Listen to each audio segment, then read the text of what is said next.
بھائی گزارش یہ ہے کہ بہت سارے لوگ حضرت مولانا طارق جمیل صاحب کی تقریروں کا حوالہ دے کر مجھ سے بات پوچھتے ہیں، میرے بھائی مجھے کیا حق پہنچتا ہے ان کے بارے میں کوئی رائے دینے کا؟ وہ بزرگ ہیں، عالم دین ہیں، پھر اللہ نے پوری دنیا میں ان کی دعوت کو قبول فرما کے ان سے کام لیا ہے، لہذا اگر کسی مسئلے میں ان کا تفرد ہے تو اس کو دلیل تو نہیں بنانا چاہیے۔ اب دیکھیں نا، بی بی عائشہ جیسی قریب صدیقہ بنت صدیق، وہ کہتی تھی مردے نہیں سنتے، باقی صحابہ کہتے تھے سنتے ہیں۔ یہ تفردات ہوتے ہیں، اس لیے کسی بزرگ کی کسی بات کو دلیل نہیں بنایا جا سکتا۔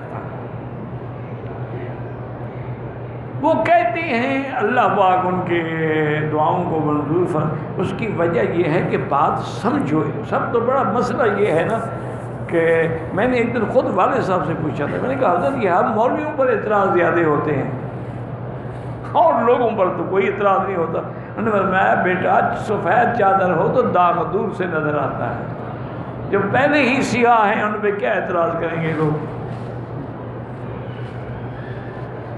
انہوں نے کہا اگر مولوی غلطی کرے گا تو اعتراض ہوگا، کیونکہ ایک سفید چادر ہے۔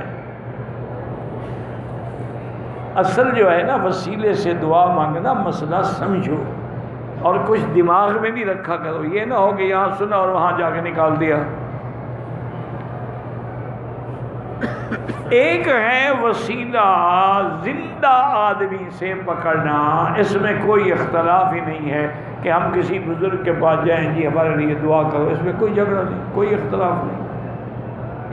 کوئی حنفی، شافعی، مالکی، حنبلی، اہل حدیث انکار نہیں کرتے۔ حضور نے خود حضرت عمر سے فرمایا کہ میرے لیے دعا کرنا۔ اب مسئلہ باقی رہ گیا ہے کہ دوسرا وسیلہ کیا ہے؟ بالاعمال الصالحہ، اپنے نیک اعمال کو وسیلہ بنائے کہ یا اللہ فلاں میں نے کام جو ہے نا خالص تیری رضا کے لیے کیا، اس کے وسیلے سے میں دعا مانگتا ہوں، اس عمل کے وسیلے سے۔ جیسے کہ 3 آدمی غار میں بند ہو گئے، آگے پتھر گرا، غار کا دروازہ بند ہو گیا۔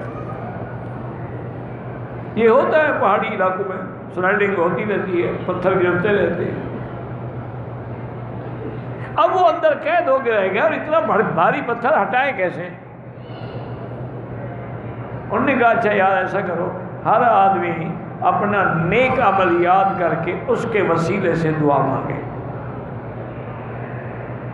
تو ایک نے تو کہا کہ یا اللہ آپ جانتے ہیں کہ میں بکریاں چرا کے واپس آتا تھا، دودھ نکالتا تھا، چاہے میرے بچے بھوکے رہ جائیں، بیوی بھوکی رہ جائے، میں والدہ والد کو جب تک دودھ نہیں پلاتا تھا نہ خود پیتا نہ بچوں کو دیتا تھا۔ ایک دن میں آیا تو والدہ کو نیند آ گئی، میں دودھ لے کے کھڑا رہا، میرے بچے روتے رہے لیکن میں نے ان کو نہیں پلایا۔ جب والدہ اٹھے ان کو پہلے پلایا۔ اگر واقعی میں نے تیری رضا کے لیے کیا ہے تو پتھر کو ہٹا دے۔ پتھر تھوڑا سا ہٹ گیا۔ یہ ہے عمل صالح کا وسیلہ۔ بات سمجھو، دماغ میں رکھا کرو۔ دوسرے آدمی نے کہا یار بات یہ ہے کہ ایک آدمی نے میرے پاس نوکری کی، میں نے اس سے کہا تو میں اتنی بکریاں دوں گا۔ وہ اللہ کا بندہ ناراض ہو کے چھوڑ کے چلا گیا، وہ بکریاں میرے پاس رہ گئی۔ میں نے ان کی بکریوں کی تجارت کی، پڑھایا، وہ کئی سال کے بعد نکل آیا۔ اور نے کہا جی میرے آپ کے پاس اتنی بکریاں تھیں۔ میں نے کہا اتنی بکریاں نہیں، اب تو یہ ساری آپ کی ہیں۔ کہا وہ کیسے؟ انہوں نے کہا میں اس میں تجارت کرتا رہا، بیچتا رہا، خریدتا رہا، تو اب اتنا حصہ تیرا ہے، اتنا میرا ہے۔ اور نے مجھے دے دیا دعائیں کر کے۔ تو اللہ اگر میں نے واقعی تیری نیت، تیری رضا کے لیے اس غریب کا حق رکھا، اتنے سالوں کے بعد بھی ادا کر دیا، تو اس عمل کے ذریعے میں دعا مانگتا ہوں۔ پتھر اور ہٹ گیا۔ اب تیسرا آدمی تھا، اس نے کہا کہ میری چاچے کی ایک لڑکی تھی اور وہ بے انتہا خوبصورت تھی، وہ حسن کا مجسمہ تھی۔ میری نیت خراب تھی، لیکن وہ لڑکی الحمدللہ اتنی کردار اور کریکٹر والی تھی کہ وہ میری بات نہیں سنتی تھی، میری طرف دیکھتی بھی نہیں تھی۔ میں نے بڑی کوشش کی، منتیں کی، ترلے کیے، دولت کے واسطے دیے، اور میری بات نہیں سنی۔ انہوں نے کہا سیدھی بات ہے، فاتر بیوت من ابوابہا، میرے ماں باپ سے آ کے یا تو میرا رشتہ مانگو، ورنہ ایسی طرح بات جو ہے میری طرف نظر نہ ڈالا کرو۔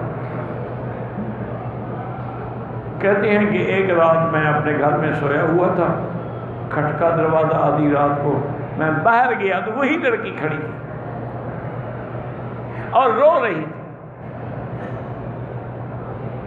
میں نے کہا کیا بات ہے؟ اس نے کہا میرے والدین کو تکلیف ہو گئی ہے، شدید والد کو، اور ہمارے گھر میں کچھ بھی نہیں ہے کہ ہم ان کو حکیم ڈاکٹر کے پاس لے جائیں، اگر تم مجھے 100 درہم دے دو، یعنی 100 ریال دے دو، اور جو تم مجھ سے چاہتے تھے نا، میں آج اپنی عزت لٹانے کے لیے تیار ہوں،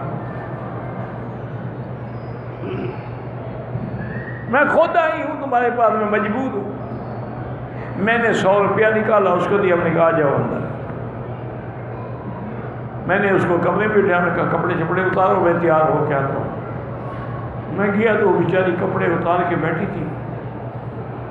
جب میں نے اس کو ہاتھ لگایا تو رو پڑی۔ میں نے کہا کیا بات ہے؟ انہوں نے کہا اللہ کے بندے، لا تفک الخاتم الا باذن اللہ، خدا کے لیے میری اس انگوٹھی کو مت چھیڑو اللہ کے حکم کے بغیر، میں نے کبھی زندگی میں گناہ نہیں کیا، میں مجبور ہو کے آئی ہوں۔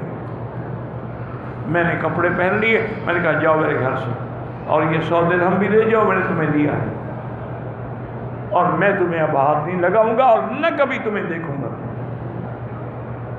یا اللہ اگر میں نے تیرے لیے یہ عمل کیا تھا تو غار کا دروازہ کھل جائے۔ اس کی دعا کے بعد دروازہ کھل گیا، ایسی ہوا چلی کہ پتھر کو اٹھا کر۔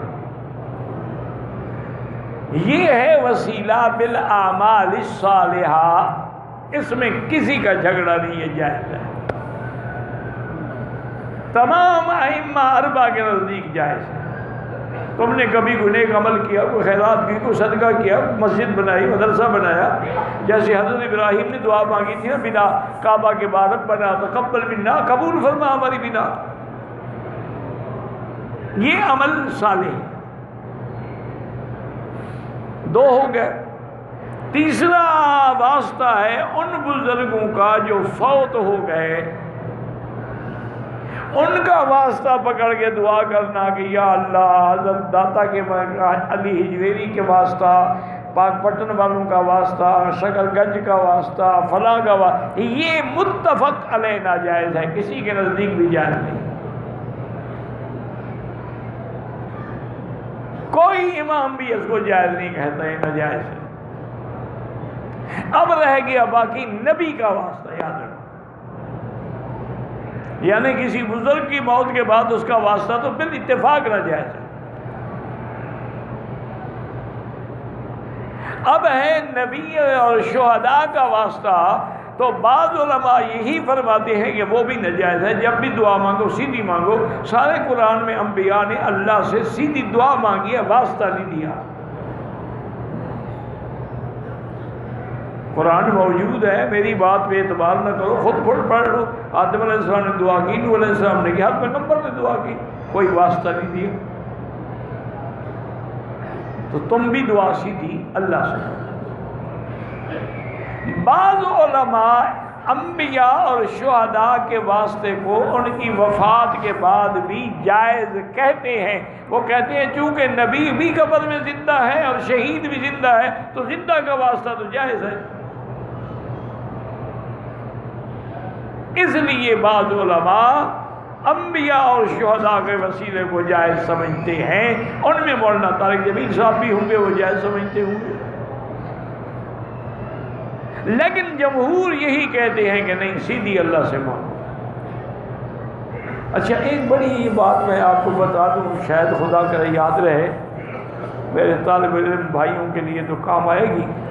حضرت تھانوی کے پاس ایک آدمی آیا، حضرت تھانوی جو تھے نا حکیم الامت تھے، یعنی بڑا اللہ نے حکمت اور علم دیا تھا۔ وہ حضرت کی خدمت میں آیا اور اس نے کہا کہ حضرت حضور پاک کا وسیلہ مانگنا مدینہ شریف میں جا کر حضور کے واسطے سے دعائیں کرنا جو ہے کیا جائز ہے؟ آپ جانتے تھے کہ یہ مسئلے پوچھنے والا اہل حدیث ہے، یہ اس کا منکر ہے۔ حضرت تھانوی تو قائل تھے نا، حضرت حاجی امداد اللہ مہاجر مکی بھی قائل تھے، حضرت تھانوی بھی قائل تھے وسیلے کے، لیکن اس کو بھی وہ جانتے تھے کہ بھئی یہ منکر ہے، یہ تو قائل ہے۔ فرمایا بھائی اگر مدینے میں جا کے صلاۃ و سلام پڑھو حضور صلی اللہ علیہ وسلم پر، یہ عمل صالح ہے یا عمل صالح نہیں ہے؟ انہوں نے کہا جی حضور پہ صلاۃ و سلام پڑھنا، درود پڑھنا، فرمایا بس اسی عمل کا واسطہ دے دیا کرو کہ یا اللہ میں نے جو حضور کی زیارت کی ہے نا اس کا واسطہ، تو عمل کا واسطے میں تمہیں اختلاف نہیں ہے نا تمہیں؟ اس نے کہا ہاں جی اس میں نے کہا بس اسی کا واسطہ دے دیا کرو۔ وہ بیچارہ چپ، اس کو بات سمجھا۔ اللہ والے بات سمجھاتے ہیں نا جی۔ حضرت مولانا عبد الماجد دریابادی ابتدا میں یہ مولویوں کے بڑے خلاف تھے، بہت بڑے آدمی تھے، بہت بڑے آدمی، اور خاص طور پہ صوفی بزرگوں کے اور تصوف اور خانقاہی نظام اور ذکر اور ان کے تو بالکل ہی خلاف تھے نا۔ ایک دن اتفاق سے تھانہ بھون سے گزرے تو خیال آ گیا کہ حضرت تھانوی کے شہر سے گزر رہے ہیں، حضرت سے مسئلہ پوچھتے ہیں کہ یہ کیا ہے تصوف، یہ کیا نئے نئے تصوف کے طریقے نکال رکھے ہیں؟ آئے حضرت کو سلام کیا اور خود بھی بڑے عالم، کہا حضرت میں نے ایک سوال پوچھنا ہے، مجھے جواب کی کوئی جلدی نہیں ہے، میں کہیں جا رہا ہوں، میں کل آ کر جواب لے لوں گا۔ اور پھر میں ہاں بھائی سوال تو بتاؤ۔ انہوں نے کہا جی یہ تصوف جو ہے کیا ہے؟ انہوں نے کہا تصوف کی ابتدا ہے اصلاح نیت سے اور انتہا ہے اصلاح عبادت تک، کہ ہر عمل انما الاعمال بالنیات، یہ ابتدا ہے۔ ان تعبد اللہ کانک تراہ فان لم تکن تراہ فانہ یراک، یہ انتہا ہے۔ انہوں نے کہا بس اب یہ سمجھ آ گیا، اب مجھے کل آ کے پوچھنے کی ضرورت ہی نہیں ہے، یہ تو قرآن حدیث کا مسئلہ ہے۔ انہوں نے کہا اور کیا ہم خود گھڑتے ہیں مسئلے؟ پھر حضرت نے بیعت بھی کر دی، اللہ ان پہ کرم رحمتیں فرمائے۔ تو اس لیے کسی پر اعتراض نہ کیا کرو، لیکن حالات یہی ہیں، فتویٰ یہی ہونا چاہیے کہ سیدھا اللہ سے مانو، کیونکہ جب تھوڑی سی آدمی کو ٹرین میں کھڑے ہونے کی جگہ دے دو نا تو بیٹھنے کی اگلا بنا لیتا ہے۔ جب تھوڑے سے وسیلے کی اجازت دے دو گے پھر اللہ چھٹی پہ چلے جائیں گے، تم نے مانگنا بھی انہیں سے ہے۔ یہ میں نہیں کہتا، باقاعدہ والے اعلیٰ حضرت نے لکھا ہے، خدا کے بلے میں وحدت کے سوا کیا ہے، مجھے جو کچھ بھی لینا ہے میں لے لوں گا محمد سے۔ کہتے اللہ کے بعد ہے ہی کچھ نہیں، سارا نبی کو دے دیا، خود تو فارغ ہو گئے۔ انا للہ و انا الیہ راجعون۔ اس لیے اجازت نہ دیا کرو تاکہ لوگ پھر وسیلہ باقی رہے گا، اللہ کی ذات باقی نہیں رہے گی۔ اگر کوئی جدے جائے تنیم کے راستے واپس مسجد عائشہ کے پاس سے گزرے، عمرے کا احرام باندھنا پڑے گا؟ نہیں باندھنا پڑے گا۔ مسجد عائشہ کوئی میقات تو ہے نہیں، نہ جدہ میقات۔ یہ تو مکے میں رہنے والا اگر عمرہ کرنا چاہے تو بھائی حد حرم کے باہر مسجد عائشہ چلا جائے یا جیرانہ چلا جائے، یہ میقات تو نہیں ہے۔ میقات طائف ہے، میقات جحفہ ہے، میقات مدینہ ہے، وہاں سے بغیر احرام کے نہیں آ سکتے۔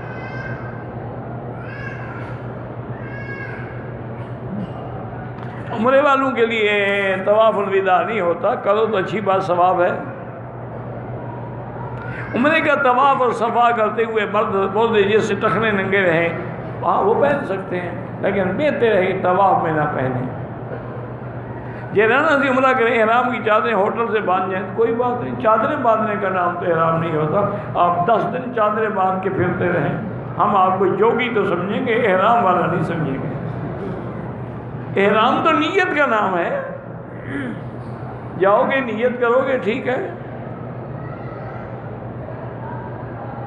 اگر کوئی شخص عشاء کی نماز میں 4 فرض 2 سنت 3 وتر پڑھ لے بالکل نماز پوری ہے. اگر پہلے 4 سنتیں پڑھے تو غیر مؤکدہ ہے لیکن ثواب ہے، نماز اس کی پوری ہو گئی، فرض بھی پڑھ لی ہے، سنت بھی واجب بھی. نیچے والے ہونٹ پر جو داڑھی کے بال ہوتے ہیں وہ کاٹ سکتے ہیں، ٹھیک کر سکتے ہیں، داڑھی بنائیں، خوبصورت بنا کے رکھیں. نماز جمعہ کے فرض پڑھ کر اکثر لوگ چلے جاتے ہیں، سنت ادا نہیں کرتے، تم ان کے ساتھ جاتے ہو اکٹھے؟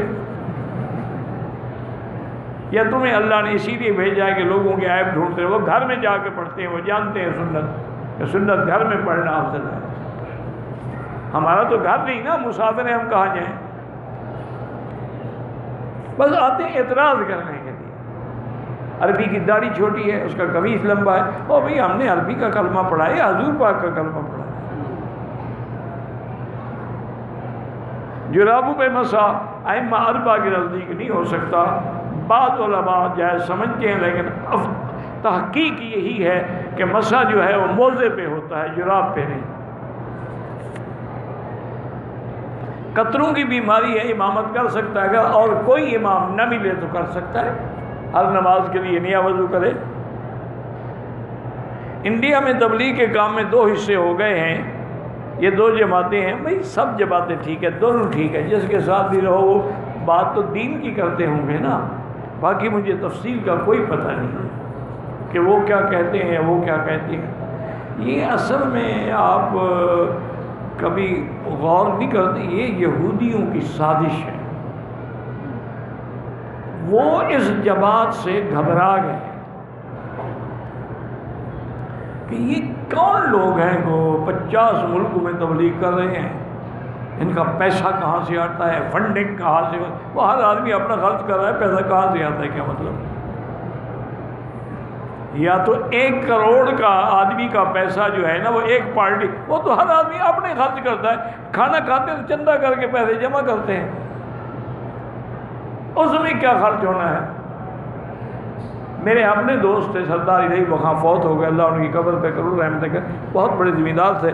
پھر وہ تبلیغ میں ایسے لگے نا، آدھی زندگی تبلیغ کو دے دی.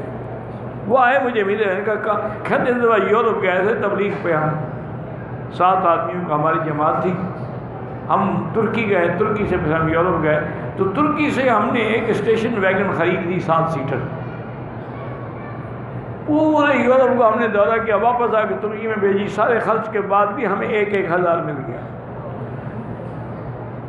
اس میں کسی کی فنڈنگ کا کیا تعلق ہے بھائی؟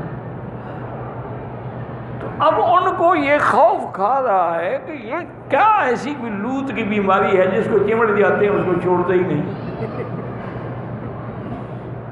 اس لیے وہ ڈرے ہوئے ہیں اور اندر اپنے آدمی بھیج کے تقسیم کر رہے ہیں، ڈیوائڈ کر رہے ہیں. ختم نبوت کو 2 ٹکڑے کیا، دارالعلوم دیوبند کو 2 ٹکڑے کیا، تنظیم اہل سنت کو 2 ٹکڑے کیا. ایک یہ جماعت بچی ہوئی تھی، اب ان کو بھی انہوں نے 2 ٹکڑے کیا. انا للہ و انا الیہ راجعون. دعا کریں اللہ علماء کو، اہل حق کو، دین والوں کو یہودیوں کی سازش سے بچائے. آج کل خاص طور پہ تہجد میں مکہ مدینہ کے لیے اور پاکستان کے لیے دعا کیا کریں. آج کل یہ دونوں ملک جو ہے نا یہودیوں کے ٹارگٹ پہ ہیں. ان کی نظریں انہی پہ لگی ہوئی ہیں کہ جب تک مکہ ہے، مدینہ ہے، ہم مسلمان کبھی ہم سے مغلوب نہیں ہو سکتے.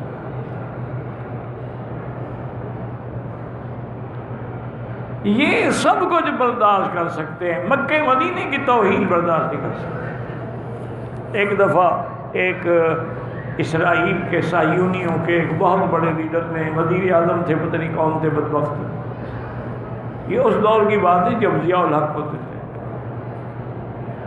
تو کسی میٹنگ میں اقوام متحدہ کی اس میں شرکت میں، تو اس نے کہیں غصے میں آ کے کہا کہ اب ہم سوچ رہے ہیں کہ حرمین الشریفین کو ہم اڑا دیں.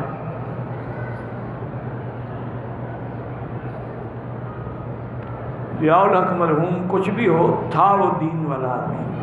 پتہ نہیں اس نے کام کیسے کیے، اچھے کیے یا برے مجھے پتہ نہیں ہے، لیکن نمازی پکا تھا، تہجد گزار، شب بیدار تھی.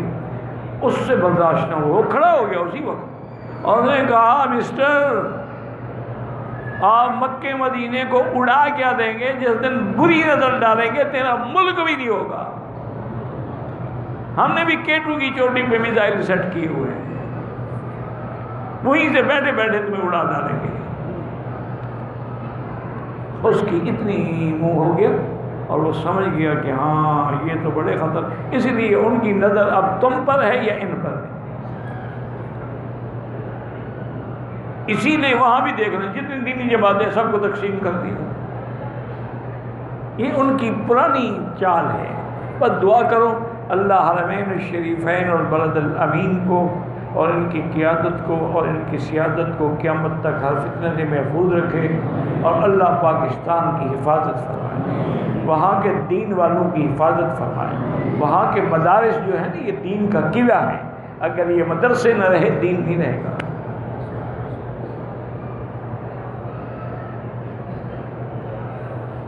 کہتے ہیں کہ ہم شرک و بدعات میں پڑا ہوا ہو، دعوت دیں، دلیلیں دیتے، وہ اپنا کام کرتا رہے، تم اپنا کام کرتے رہو۔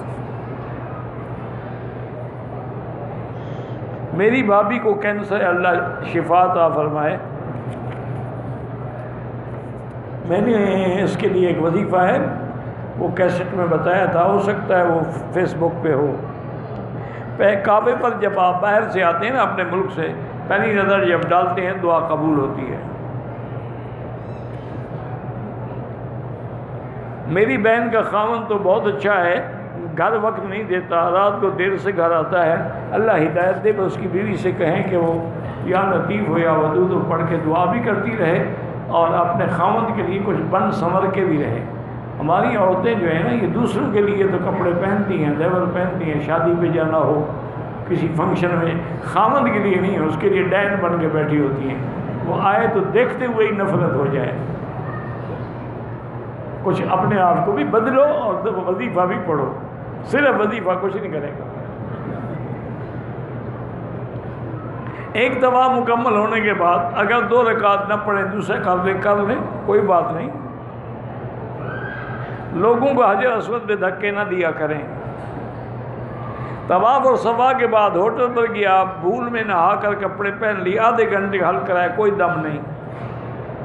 کپڑے دھونے والا ہندو ہے، ان کے دھلے ہوئے کپڑے پاک پہن سکتے ہیں، ہاں جی پہن سکتے ہیں۔ جب کافروں کی پیپسی کولا پی سکتے ہو تو کپڑے دھلے ہوئے کیوں نہیں پہن سکتے؟ نہیں، یہ پیپسی کولا ہے، کوکا کولا، کالا کولا، یہ سب کولے جو ہیں یہ تمہارے میں ہیں، یہ سب یہودیوں میں ہیں۔ ان کا بیوریج جو ہے نا یہ یہودی بیچتے ہیں۔ یہ جتنے تم بروسٹ کھا رہے ہو ان کا مٹیریل کہاں سے آتا ہے؟ تم بیچتے ہو مسلمانوں سے۔ مسلمانوں کو تو کوئی بھیجنے نہیں دیتا۔ میرے پاس ایک ڈاٹسن اور کار ہے، ٹیکسی چلاتا ہوں، ٹیکسی پر تمہارے اس کار پہ زکوٰۃ نہیں ہے، جو آمدنی ہو اس پہ زکوٰۃ ہے۔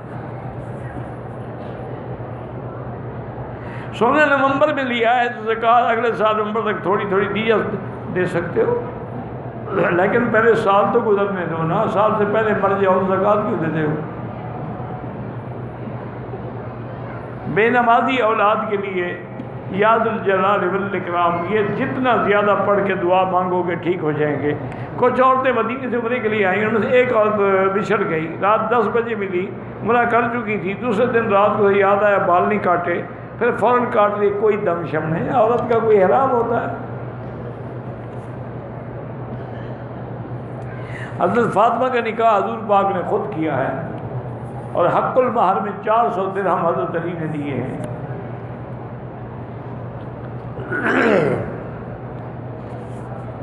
اب دیکھو یہ معمولی بات نہیں، میں کبھی کبھی چھوڑ دیتا ہوں خود، ورنہ میں سمجھتا ہوں ایسے سوال کرنے کا کیا مقصد ہے؟ اگر بی بی فاطمہ کا نکاح ہی ثابت نہ ہو تو پھر حسن حسین اہل بیت تو خود بخود ختم ہو گئے نا۔ ان کو 1400 سال کے بعد کیوں نکاح کی تحقیق کی ضرورت پڑ گئی ہے؟ یہ سازش ہے، یہی ہے جو دماغوں کو خراب کرتے ہیں۔ حضور نے نکاح پڑھایا ہے اللہ کے بندے، 400 درہم جو ہے حضرت عثمان نے دیا ہے حق المہر میں، حضور نے خود رخصتی کی ہے۔ مکے سے مدینے کے واپس طبیعت خراب تھی، آرام نہیں، اگر واقعی بیمار تھا نہیں پاتا دم نہیں پڑے گی۔ امام احمد بن حنبل نے حضور اللہ کی زیارت خواب میں کی تھی، جب ملیں گے ملاقات ہو تو پوچھ لینا۔ صدقہ دیتے ہوئے بتانا ضروری ہے، کوئی بتانا ضروری نہیں، تمہارے دل میں نیت ہے، بات ختم ہو گئی، اگلے کو کیوں شرمندہ کرتے ہو؟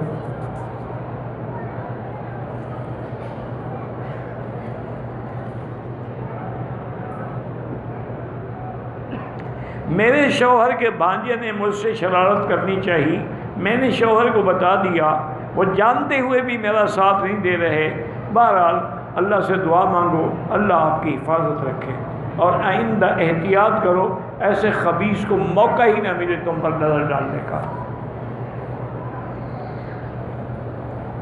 میرے دادا نے آبائی جائیداد اپنے ایک بیٹے کے نام کر دی، مرنے سے پہلے وصیت کی کہ میرے بعد اس کو جائیداد کے لیے تنگ مت کرنا۔ کوئی وصیت کا اعتبار نہیں، جائیداد سب میں تقسیم ہوگی، جو شریعت کے خلاف وصیت ہو وہ قابل اعتبار نہیں ہوتی۔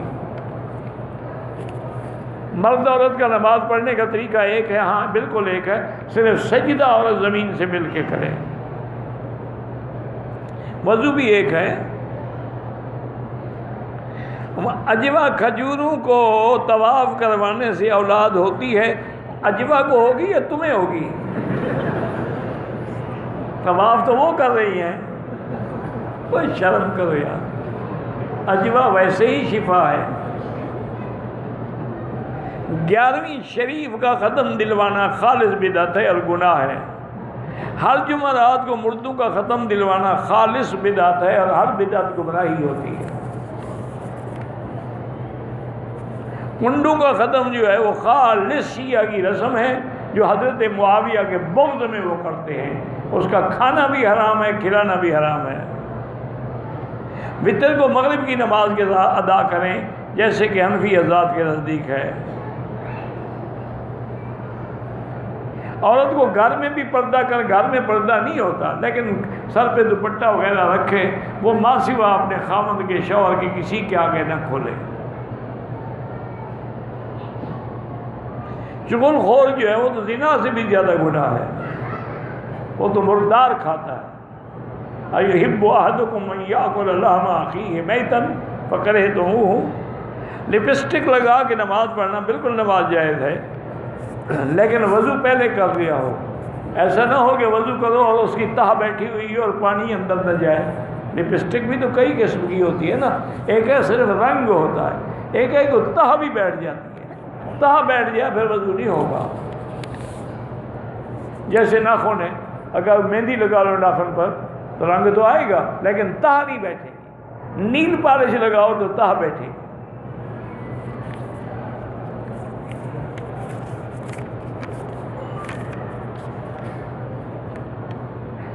عورت نماز جو رات میں پہن کے پڑھے بالکل جائز ہے۔ شوہر اور بیوی کے درمیان میں محبت ڈالنے کا کیا طریقہ ہے؟ خاوند بیوی پہ خرچ کرے، پیسے دے، ہر مہینے جیب خرچ دیا کرے، محبت خود بخود ہو جائے گی۔ یہ بابا آج کل محبت پیسے کی ہے، تم تجربہ کرو، چلو اس مہینے سے 1000 ریال اس کا جیب خرچ بنا دو اور کہو یہ میں نہیں پوچھوں گا تم نے کہاں خرچ کیا ہے، تمہارا ہے۔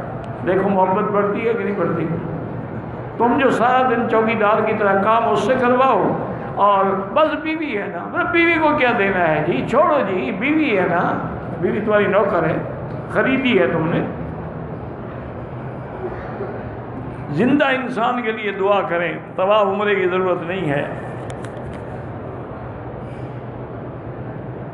قرآن کے 15 سپاروں میں وَلْيَتَلَطَّفْ کا لفظ بڑا کیوں ہے؟ تم چھوٹا لکھ دو، کوئی فرق نہیں پڑے گا۔ وہ تو علامت ہے کہ یہاں پر آگے آدھا قرآن ختم ہوتا ہے۔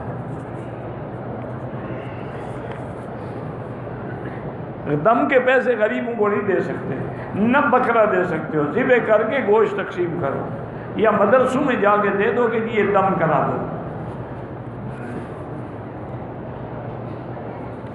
دوسری شادی کرنا ہے، بیوی اجازت نہیں دے، پھر تم نے کرنی ہی نہیں۔ نہیں، پہلی بیوی بھی کبھی اجازت دیتی ہے؟ پاگل ہو گئی ہے وہ تو اگر قبر میں پاؤں لٹکا کے بیٹھی ہو نا پھر بھی تمہیں اجازت نہیں دے گی۔ جو کرتے ہیں وہ پوچھتے نہیں ہیں، کر کے سال کے بعد بچہ لے کے آ جاتے ہیں کہ یہ بھی میری بیوی ہے، اس بچے کو بھی سنبھالو۔ ثواب پورا کیا، صفا مروہ کے چکر بھول گئے، اللہ قبول کرے، بس زیادہ وہم میں نہ پڑا کرو۔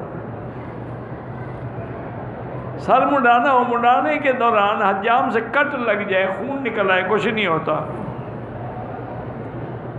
طواف عمرے کا ہو یا نفلی طواف، عمرے میں رمل سنت ہے، نفلی طواف میں رمل نہیں ہوتا۔ اگر بغیر عذر کے ہم دوسری منزل پہ طواف کریں وہ بھی جائز ہے۔ جو گاڑی جدے سے مدینہ جائے، واپسی پر احرام کہاں سے آنے؟ جدے سے احرام ضروری نہیں، مدینے سے مکہ آئے تو پھر ضروری ہے۔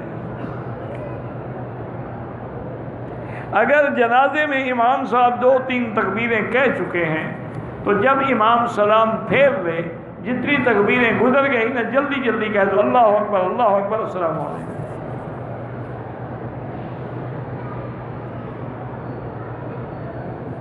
جمعہ کا خطبہ جو ہے وہ عربی زبان میں ہوتا ہے۔ اگر میں ہیڈ فون لگا کے ترجمہ سنتا رہوں کوئی حرج نہیں، لیکن بہتر یہی ہے کہ خاموش رہو، سمجھ آئے یا نہ آئے بعد میں سن لینا ترجمہ۔ ہر مہینے قرآن ختم کر کے اس کا ثواب ماں باپ کو دیتا ہوں، ٹھیک ہے۔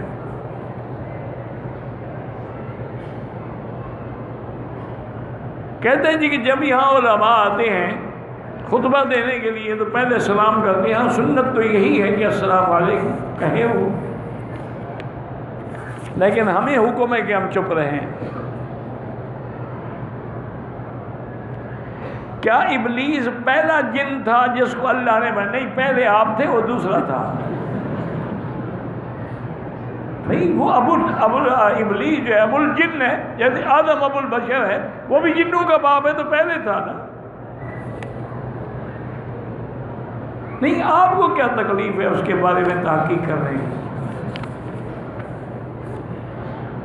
جمعہ کے بعد جنازہ غائب کا بھی رہا، ان کے نزدیک غائب جنازہ جائز ہے، حاضر بھی ہو غائب بھی ہو سب جائز ہے۔ حنفی مسلک میں غائبانہ جنازہ جائز نہیں ہے، لیکن امام احمد بن حنبل رحمۃ اللہ علیہ کے نزدیک جائز ہے، اس لیے اختلاف نہ کیا کریں۔ میری والدہ ہیں، ان کے لیے عمرہ کہاں، والدہ کے لیے عمرہ کرو، حج کرو، سب جائز ہے۔ میں گردے کا مریض ہو گیا ہوں، اللہ شفائے کاملہ عطا فرمائے، صحت عاجلہ عطا فرمائے۔ میرا بھائی زمزم سے بڑا علاج کوئی نہیں ہے۔ تم یقین کامل کر کے جتنے دن یہاں ہو نا، ہر نماز کے بعد بالکل پیٹ بھر کے زمزم پیو، اتنا جیسے ناک تک آ جائے، اور اسی نیت سے کہ یا اللہ میرے گردے ٹھیک ہو جائیں۔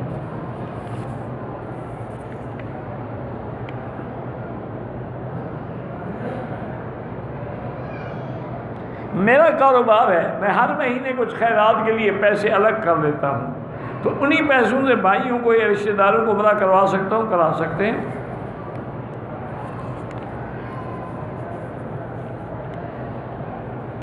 طائف کے لیے ضرورت ہے، عمرہ واپسی میں عمرہ ضروری ہے، طائف میقات ہے۔ یہ واسطے کا مسئلہ پہلے بڑی تفصیل سے میں نے عرض کر دیا ہے۔ مکے میں رہائش ہے، طائف میں ہمارا کفیل ہے، ہمیں اس کے لیے 2-3 دن کے بعد جانا پڑتا ہے، پھر عمرہ ضروری نہیں ہو تو کاروبار ہوا نا۔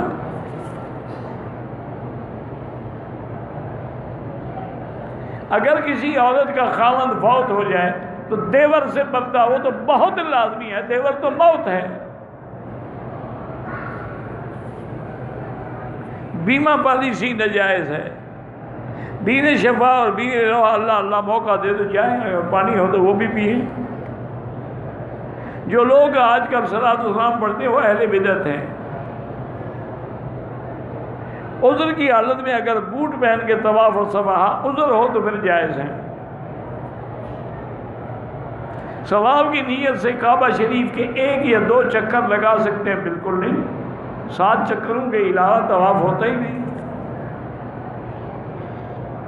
مدینے سے آ کے عمرہ کیا، بال نہیں کٹوائے، پتہ نہیں تھا، آپ بہرحال بال بھی کٹوائیں اور دم بھی دیں، پیسے نہ ہوں جب اللہ پیسے دے دم کروا دیں۔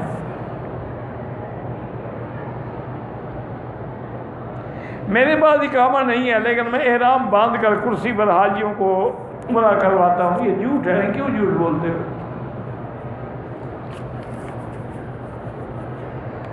عمرے کی نیت کے بعد بہن گر گئی، خراش آئی اور دم نکلا، خون نکلا، کوئی بات نہیں، بہنوئی کا انتقال ہو گیا، اللہ مغفرت فرمائے۔ اللہم صلی علی سیدنا محمد وعلی آل سیدنا محمد وبارک وسلم۔ اللہم انک انت اللہ لا الہ الا انت الاحد الصمد الفرد الذی لم یلد ولم یولد ولم یکن له کفوا احد۔ اللہم احفظ سائر بلاد المسلمین وهذا البلد الامین فاجعلها آمنا مطمئنا سخاء رخاء الى یوم الدین۔ اللہم لا تجعلنا مزغة للمازغین، لا تجعلنا عقدة للآکلین، لا تجعلنا فتنة للقوم الظالمین۔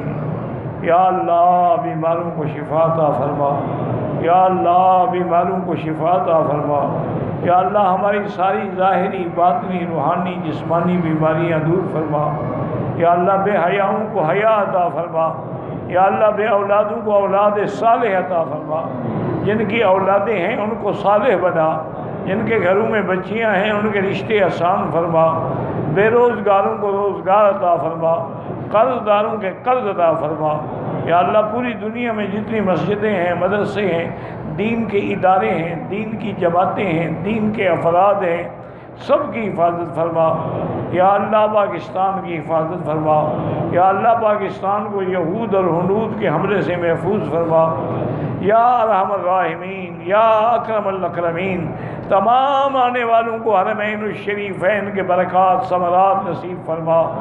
یا اللہ سب کا عقیدہ درست فرما دے، یا اللہ توحید کا فدائی بنا دے، حضور پاک کی سنت کا شیدائی بنا دے، بدعات سے نفرت کرنے والا بنا دے۔ ربنا تقبل منا انک انت السمیع العلیم۔ اللہم اغفر لنا وارحمنا، اللہم اغفر لنا ولوالدینا ولوالد والدینا ولمشائخنا ولمشائخ مشائخنا ولاساتذتنا ولمن حق علینا ولمن اوصانا واستوصانا ولجميع المسلمين والمسلمات والمؤمنين والمؤمنات الأحياء منهم والأموات۔ صلی اللہ تعالی علی خیر خلقہ سیدنا محمد وعلی آلہ وصحبہ اجمعین۔